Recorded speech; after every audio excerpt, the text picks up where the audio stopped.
what I was hoping to do, I guess, in a short time, is just not to go into the details, but really to give a little bit of an overview of where the field is, and then to suggest some future directions. In terms of just a quick disclosure, I wanted to disclose my involvement in Kite Pharma, which is a UCLA startup company that went public last year and is dedicated to engineered cellular therapies. So this is an entire century of immunotherapy, and like Dean, I have all the way on the left in the 1890s Coley. I think Coley's mother would be very happy to see that 120 years later they're still talking about Coley toxins, but so that's sort of also quite amazing. But when you look at the history of immunotherapy, in fact, there's a lot of things that are relevant for urologic cancer. So if you look across the top, in 1976, we had the first studies with BCG and bladder cancer. Into the 1980s, started experimentation with adoptive cell therapies, things like TIL and RCC at the NCI. We have IL-2 approved in 1992 for metastatic kidney cancer. Then you start to get into some of the engineered cell therapies, which go back to the 80s. But first clinical use is in 2006 in melanoma, and as well as kidney cancer. In 2010, the first cellular immunotherapy was approved for cancer. This is sipuleucel T, or Provenge, approved in metastatic prostate cancer. And down in the bottom, 2011, this is the first checkpoint inhibitor that was approved. And obviously, since then, we've had some additional checkpoints approved across several indications. So what are the advantages of immunotherapy? Immunotherapy is the ultimate targeted therapy. It's highly specific killing based on the surface tumor antigen expression. It's a systemic treatment. It identifies and eradicates tumor cells throughout the body. The immune system is designed to have durability, and when people develop an immune response, it's often lifelong in duration, and so are often tumor responses to immunotherapies. And it's adaptive. So this is the immune system has the ability to change to antigenic alterations over time, and this may be a key to overcoming what we discuss a lot, which is genetic heterogeneity within tumors. So when we think of immunotherapy, I think often the first thing that comes to mind is IL-2, and certainly, at least with kidney cancer, IL-2 was the data that launched the field of immunotherapy in kidney cancer. This is the data from the NCI in the 90s. It was approved in 1992. And as it's been said, the relatively low response rates, although increasing over time up to as much as 30%, with a smaller number of cures, usually in the order of 5 to 10%, but very durable responses, although associated with significant toxicities, significant costs, and which led to its availability in limited centers, and because of its toxicity, availability in only a few patients. But in fact, when we look at our responses, at least at UCLA, and I think this is probably true elsewhere, we used to cure 5 to 10% of patients with metastatic kidney cancer.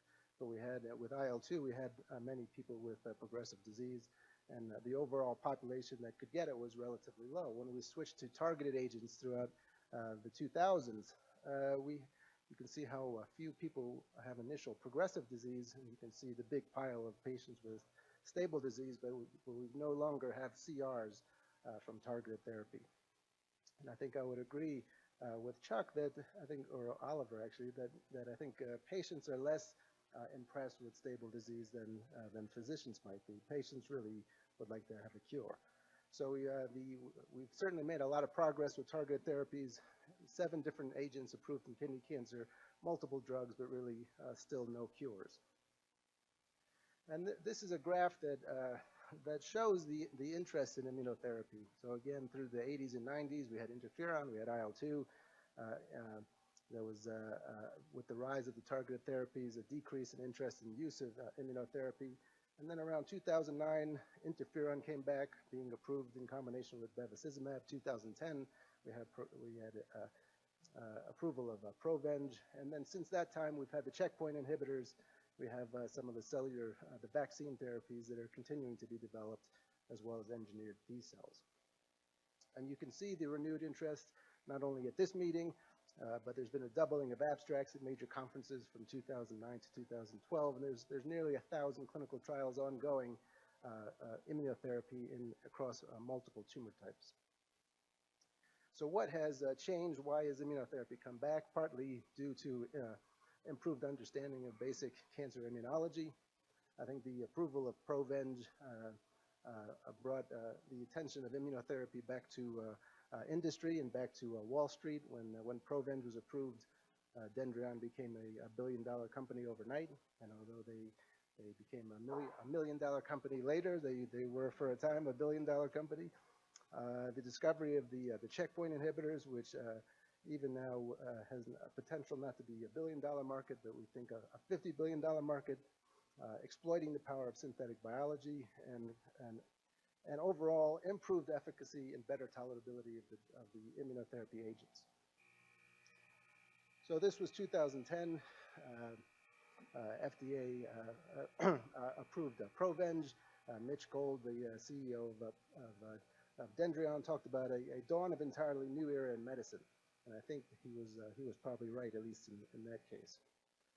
2011, you've probably seen this. This is Hanahan and Weinberg's diagram of the hallmarks of cancer. In 2011, they added avoiding immune destruction as a basic feature of cancer. And by 2014, Science magazine was calling cancer immunotherapy the science breakthrough of the year, and this was both in regard to checkpoint inhibitors as well as engineered T cells. There's over a dozen immunotherapy agents that have been approved for treatment of cancer, the majority over the last 10 years, and across over 10 cancer types. And this includes various cytokine therapies, monoclonal antibodies, therapeutic vaccines, which is Sipuleucel T, and then the checkpoint inhibitors. So a lot of progress in the last 10 years. Checkpoint inhibitors are, I think, the current point of most excitement. And again, we've talked a little bit about it. I won't go through mechanisms. But just to point out again, so if Provenge was a billion-dollar company, here's a report from Citi on immunotherapy, and their title, Bigger, Broader, and Bladder. And I think that gives you some sense also. This is a huge interest, and if you add up all these columns, these are all of different melanoma, lung, kidney. That's sort of where things are nowadays. And by the time they get all the way out to the end of this, they're expecting to be treating almost 1.5 million people a year with checkpoint inhibitors. And bladder, it's interesting that they highlight bladder, and I think this is where a lot of the very provocative data is coming from. And as you've seen, this huge market, this $50 billion market, is only referring so far to CTLA-4 and PD-1, but as was pointed out, there's actually a variety of other checkpoint inhibitor targets besides these two. And in the interest of time, I thought I would highlight some of the differences between CTLA-4 and PD-1, but I think maybe we can save this for some of the other sessions. And just to say that now, so we've seen this data, and I won't go into the data, but this is nivolumab versus everolimus in advanced renal cell carcinoma. So this has been presented at multiple meetings. This was just published recently within the last month in the New England Journal of Medicine. So now you have level 1 evidence showing superiority of PD-1 inhibitors compared to targeted therapies, at least in the second-line setting for advanced kidney cancer. And interestingly, what we never saw with IL-2 was shrinkage of primary tumors. And so these are PD-L1 inhibitors. They're working different than IL-2. They have a different mechanism of action, and you see different clinical effects. So in this case, this is a case that from Chuck Drake at Johns Hopkins, where you can say significant tumor shrinkage, although a significant partial response, but once again, not a complete response. And PD-1 inhibitors, I think nobody is questioning, will most likely be approved in bladder cancer within the coming years. Other than checkpoint inhibitors, we still have adoptive T-cell therapies, and these adoptive therapies include TIL, which are still being used and still being clinically developed. And the newer types of cellular therapies, which are based on recombinant T cell receptors and chimeric antigen receptors. And the difference between TIL and some of the newer engineered T cells, TIL require tumor resection in order to isolate them. It's a laborious process. It's cumbersome. Not all tumors are able to generate TIL cultures. And the newer forms of engineered T cells, they come from the peripheral blood. So this is a TIL. You excise a tumor. You have to fragment the tumor. You plate it. You culture it. You grow out the lymphocytes in IL-2. Then you have to do limiting dilution and find individual lymphocytes that are reactive with the tumors. You expand them and then reinfuse them to the patient. This is a process that takes over a month if it can be achieved in patients. But when it is achievable, it does work, and the results are dramatic in solid tumors as well as in liquid tumors. So most commonly used in melanoma, not seen to be as effective in renal cell carcinoma. Engineered T cells take the idea of CTL, or cytotoxic lymphocytes, that are identifying tumor epitopes, but these are engineered to identify them using either a recombinant T cell receptor or a recombinant antibody recognition. With a chimeric antigen receptor, you take the short chain variable fragment from an antibody, you link it to a co-stimulatory domain, and the antibody is what binds the antigen. It sends a signal down to the CD3 zeta and turns on the T cell. So this is useful for tumors that have a cell surface antigen. And CD19 is the one target that's most in the most developed clinical development. And this is a patient with a lymphoma that has multiple liver metastases that basically disappear with the T cell therapy.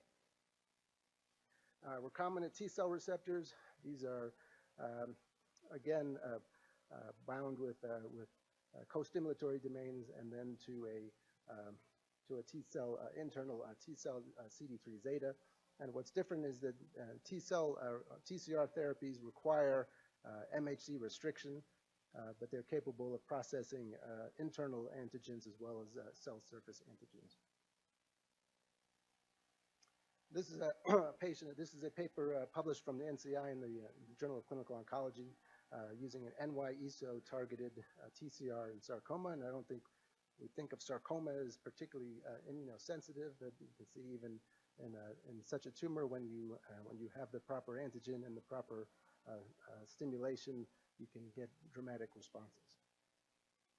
So here's the landscape of immunotherapy in 2015. We still have cytokines, we have IL-2, we have interferon, we have antibody therapy, tumor vaccines are approved, checkpoint inhibitors are improved, not yet in RCC, but most likely later this year, most likely with the bladder to follow.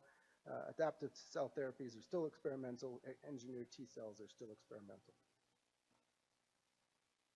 So where are we heading? I think where we're heading are combination therapies and increased personalization of therapies.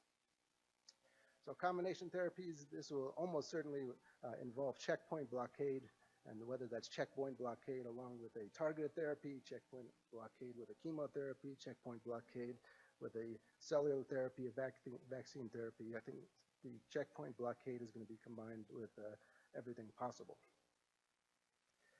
The increased personalization is we're going to see treatment, as many people have pointed out, histology is becoming a little bit passé and not as important as the molecular biology of the tumor. In the future, patients will have their lymphocytes extracted, they'll have their tumor sampled, they'll have their tumor analyzed, and then from a menu of possible tumor antigens, they'll have individualization of T cells, which will get cultured and reinfused. We've seen this in at least one or two other talks. These are somatic mutation frequencies across various tumor types. Some of these mutations create epitopes that can be recognized by an immune system. So it's probably no coincidence that melanoma, which has the most frequent number, or the greatest number of mutations, is also the tumor that has the greatest success in random tumor-infiltrating lymphocytes. But you can actually take these mutations, which are the neo antigens, and you can find TIL, or you can find peripheral blood that are capable of reacting with these individual mutations, and that's essentially what was done at the NCI. Steve Rosenberg's group, cholangiocarcinoma, they sequenced the entire genome of a tumor. They found 9 mutations. They found one that was capable of stimulating TIL. They expanded these, returned them to the patient with a fairly dramatic response. So my take-home message is cancer immunotherapy, at no surprise, I think will be more widely used in the future across a wide variety of cancer types, not only GU cancers. We're going to be basing a lot of our treatments on individual genetic profiling for all mutations, including both specific mutations as well as unique tumor antigens. Choice of therapy will be based on tumor antigen rather than on histology. Immune checkpoint blockade, engineered T cells, targeted therapy approaches, I think over the next 10 to 20 years will largely replace existing therapies, at least in the front line. I think immunotherapy is likely going to become a frontline therapy with some of these other things being saved for progression. Thank you.